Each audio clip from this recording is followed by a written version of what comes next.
Peggy 18.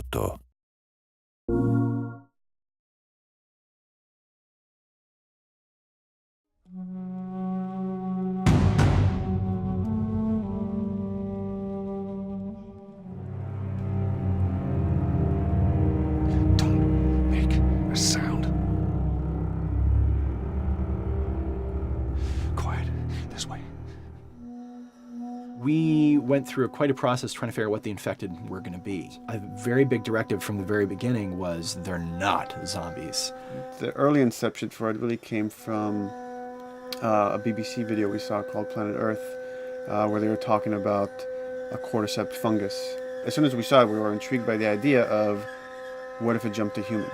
In what interesting ways would it take over a human body and then force it to spread that infection? And we figured that the real evil in the game is the fungus. It's not the people. We want to see what kind of choices a human makes under that kind of pressure.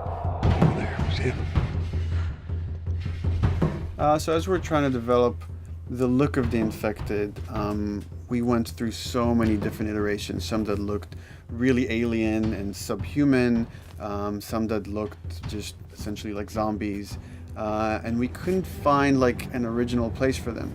But one of our concept artists took a bunch of images of diseases or images of fungal overgrowth, and he kind of mashed it all together and he threw it on this person. It was definitely very challenging to try to convert that 2D concept into 3D, getting kind of the feeling right from all different angles. This isn't some decaying corpse on the ground. This is a living thing that's going to be coming after you in the world. And it seemed so creepy and so unique that right away we gravitated towards it, and it's like, this is our base infected. Everything should kind of come out of this look.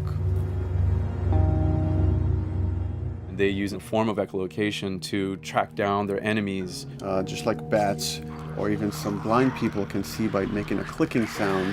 They're like, oh, what if they make this sound and now they can see in the dark? A sound that on its own wouldn't be very scary. And then to associate it with something that people in this world are very fearful of, so that as you're exploring an environment, all of a sudden you hear this click and you're seeing everybody just get frightened, just everybody duck, everybody hushes.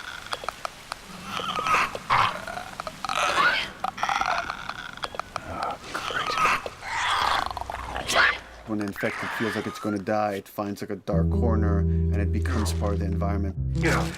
The fungus grows out of there, and if the fungus lingers there long enough, then spores will come out, and if people can breathe those spores, they become infected as well. Pretty much everyone in this world has had one of their loved ones at least become the infected, so they lost someone this way. It's a pretty brutal fate if you know, you're headed down that path. You've got some hard decisions to make.